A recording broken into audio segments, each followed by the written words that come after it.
WWE is at an active week. Given the way things have played out, there's a lot to focus on, but over the course of NXT, SmackDown, and Raw, WWE have made their message clear. This is Wrestling Hub, and we'll look at what WWE told us on programming this week. Before we get into the rest of the video, make sure you subscribe to Wrestling Hub and turn on all notifications to stay up to date with everything in the world of pro wrestling. Also, don't forget to follow us on Instagram at Wrestling Hub Official and follow us on Twitter at Wrestling_Hub.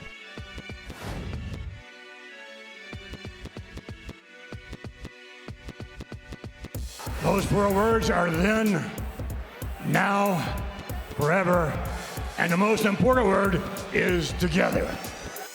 With reports emerging last week of Sasha Banks possibly being released, fans did not have time to breathe before it came out that there was a scandal surrounding Vince McMahon and an alleged affair, along with hush money. Not only did the rumors appear to be true, but WWE was having to defend itself. Soon enough, the company announced they were investigating, and Vince McMahon temporarily stepped down as chairman and CEO, with Stephanie McMahon taking the reins. Stephanie had taken a leave of absence to spend time with family, but is now the interim CEO and chairwoman. Amidst all of this, it was thought Vince McMahon would be staying away from the limelight. Then it was announced that Vince would appear on SmackDown. They didn't know what to expect, and when he came out, he thanked them for being there and said there were 4 important words in WWE: then, now, forever, and together, and welcomed them to SmackDown. 3 days later on this week's Raw, he appeared to announce the return of John Cena next week.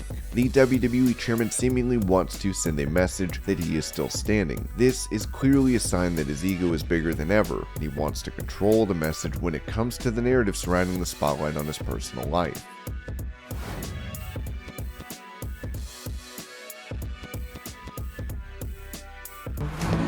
There is Zeke's #1 freak. There's my little brother. WWE is set to give Ezekiel a huge push. Ever since Ezekiel appeared on Raw claiming to be Elias' younger brother, it was thought to be a temporary gimmick, but became massively over, with Kevin Owens speaking out against him, claiming he's actually Elias. Since then, the two stars have been feuding. When WWE announced that Elias would be holding a concert on Raw this week, fans thought it was finally time to get to the bottom of Elias' actual identity, but WWE edited Ezekiel's appearance enough with makeup to have him appear as Elias. The two even shared the screen, presumably through special effects, and then Elias came out to deliver his concert. The fact that WWE has decided to book Elias like this is telling about their intentions surrounding the star. Usually, WWE is not for long-term booking, and don't know week to week what a star will do next. But when it comes to Ezekiel, it appears they have big plans down the line.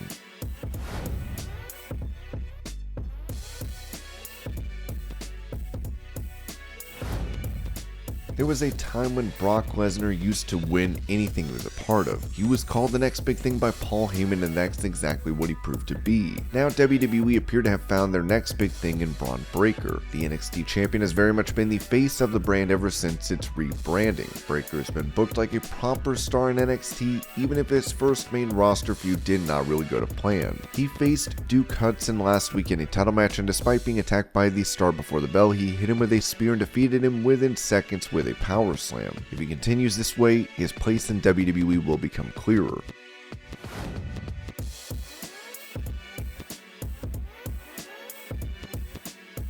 Excuse me, Becky, what a devastating loss out there. You feel very emotional. Becky Lynch is not the same star she was 2 years back. When she was leaving WWE after Money in the Bank, she was this indomitable force. In the last 2 years, she appears to have angered someone backstage in the company. Not only did WWE ruin her return after giving birth by having her defeat the beloved Bianca Belair and turning her heel, they have since not treated her well. Ever since Lynch lost the title earlier this year, she has been on a horrible streak and does not appear to be improving. Since WrestleMania, she has won only 1 match on TV, and that was against Asuka almost a month back. For the most part, she has lost repeatedly to Asuka, Bianca Belair, and to make things even worse, Dana Brooke. This week she suffered yet another loss to Asuka, something she did not take well. Losing so many times is not doing anything for her reputation. This pattern of booking is not only surprising, it's counterintuitive.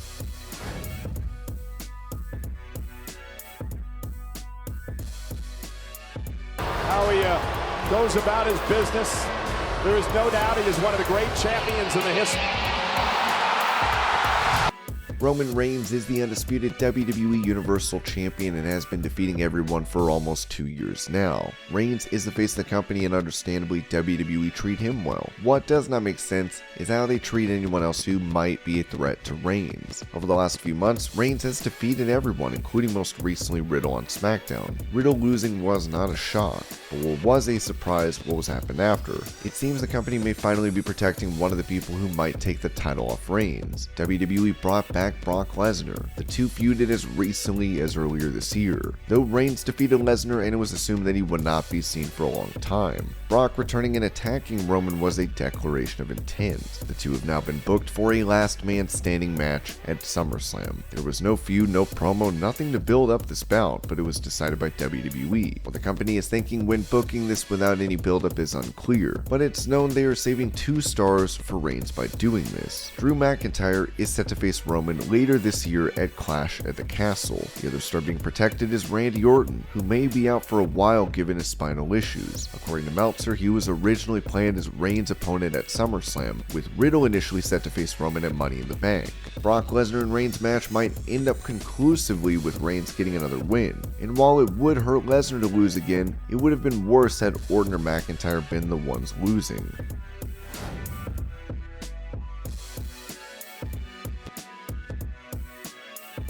I let my best bro, my mentor, my brother from another mother, I let Randy down.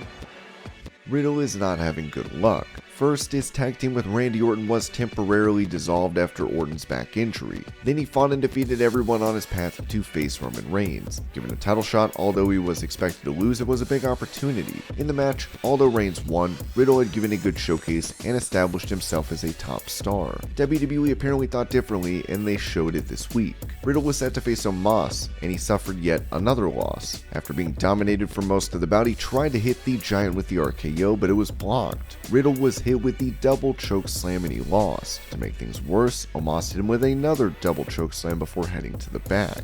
Now Riddle has lost 2 matches back to back, and given that Omos has not had the greatest winning record recently, it might not be good for him. With no Orton here, there's a chance that Riddle will go down the card. And this was what happened on WWE programming this week. I hope you're all having a great day. Thank you so much for watching, and I'll see you later.